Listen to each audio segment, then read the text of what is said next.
Welcome to RNN.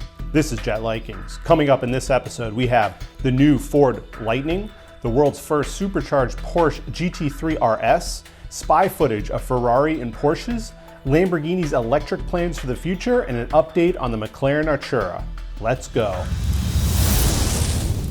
Starting out in supercar tuning news, TBK Motorsports out of Florida has supercharged a 2019 911 GT3 RS. Now, ladies and gentlemen, this is the world's first supercharged 911 GT3 RS. The stock power plant for the RS is a 4-liter naturally aspirated flat 6 that pumps out 520 horse at 8250 RPM. TBK added 200 horsepower by strapping on a ProCharger P1X supercharger matched with all the goodies like headers all the way to a titanium exhaust. This ups the power to 700 horsepower and 553 pound-foot of torque with only 6 psi pumping through that supercharger on pump gas. As a reminder, this is the world's first, as Porsches typically come either naturally aspirated, NA, or turbo, not supercharged. Really, you only see superchargers added to like the 964s, 993s, and 996s by performance companies like TPCs. My favorite thing to note on this story is the exhaust note. Due to the supercharger not suppressing exhaust sounds, we get to continue to hear this engine scream with only a faint whine of the supercharger. Welcome to iSpy, where we show you spy footage of prototypes out in the wild. This week, 2 Ferrari prototypes were seen around the Ferrari factory in Italy. The first was not in traditional zebra camo, but instead Vanta Black, which is a pigment created by Surrey Nanosystems to absorb 99.9% of light. Now, some news agencies are saying this could be a new color offering, but we believe it's a new form of camouflage, specifically due to the photographer having trouble focusing due to the color. In the second video, the same car, or a very similar car, was seen, but with the traditional zebra print with, kind of some silver stickers added. Both cars seem to be based on the current SF90, looking at the lines and shapes, but what was different was the photographer said these sounded like twin-turbo V6s. Could this be a new entry-level hybrid Ferrari that will compete with the McLaren Artura? We'll see. The second iSpy this week was a 911 GT3 RS spotted on a highway. Now, there isn't enough zebra print camo to cover up this massive wing. This has to be the new 911 GT3 RS by looking at that gooseneck. The video is short and not the best quality, but if you look closely when the brakes are applied, it changes shape, most likely to increase drag to further slow the car. The wing is huge and up high. This is a stretch, but it kind of reminds me of the old Plymouth Superbirds. Do you agree? Comment below. Now over to our headliner. On May 18th, Lamborghini held a press event named Vision for the Future of Automobile Lamborghini, where they spoke about the brand's plans for the upcoming years. The main topic at large was Lamborghini's plans to electrify.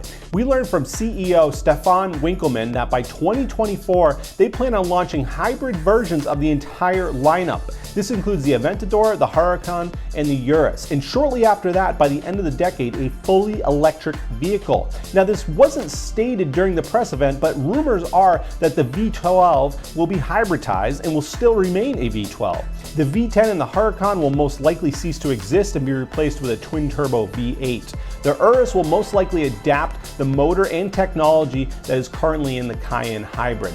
In the meantime, stick with RNN, as Winkelmann said prior to 2024, they will be celebrating the ICE, the internal combustion engine, with 2 new V12 models. Stay tuned to the next story to hear the first. The Lamborghini Countach. This was the poster to have hung up in your bedroom in the 80s and 90s. Back then, this thing had lines that you just didn't see on the road during that time. To this day, many still picture the Countach when thinking about Lamborghini. With the press event held this week, CEO Winkelmann said they would be celebrating the internal combustion engine with 2 new V12 models. Rumors are that one of them is a celebration of the Countach. Now, this won't be a new architecture, but instead be a modified Sian instead of using the Aventador. This means using the naturally aspirated V12 with a 48-volt electric motor pumping out 807 horsepower. Don't expect too much to be changed from the FKP37, but do expect interior design features, color schemes, and more. I respect Lamborghini for paying homage to not only the Countach, but to the internal combustion engine with this model. Back in February, we learned that the new McLaren Artura was going to be built on a completely new architecture and also be hybrid. This week, McLaren released additional details. Starting with the engine, we now know they will contain a 3-liter V6 with a 120-degree V, leaving room for the turbos to sit inside. This will also leave additional room for cooling on the sides of the engine bay. The bell housing will contain the electric motor, which generates 94 horse and 166 pound-feet of torque for a total of 671 horsepower and 593 pound-feet of torque. McLaren has worked hard at reducing weight and has stated that they've reduced the wiring harness weight by 10%. Along with other weight-reducing methods, the Artura comes in at only 3,300 pounds. This is only 136 pounds heavier than the current 720S. This gives it a power-to-weight ratio of 481 horsepower per ton, which is the third best right behind the Elva and the Senna. Exciting times for the electrification of our favorite badges. Now, in case you missed the debut of the new 2022 Ford Lightning, here are the highlights. If you're excited for a new generation of souped-up street truck, you're not in luck.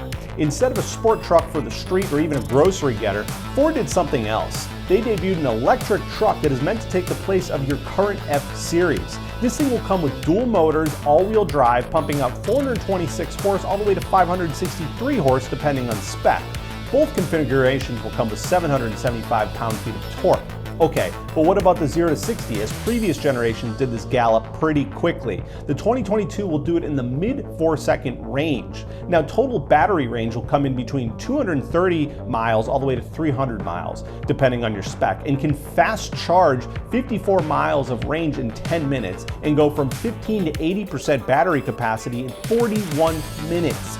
Now, this thing will come packed with all the gadgets, including the ability to power your house during power outages and can act as a generator at the job site. It can also tow up to 10,000 pounds and has onboard scales to see what your load weighs. Expect the truck to be on sale next year, starting at 42 grand USD, extending all the way up to 70 grand USD for the Platinum model. Well, folks, that brings us to about Redline this week. Hey, are we missing out on something you'd like to see? Drop us a note in the comment box below. Also, make sure to like and subscribe to our channel. Also, check out our Instagram where you can keep up to date on future episodes and what we're doing out in the wild. Hey, until next time, keep it at Redline.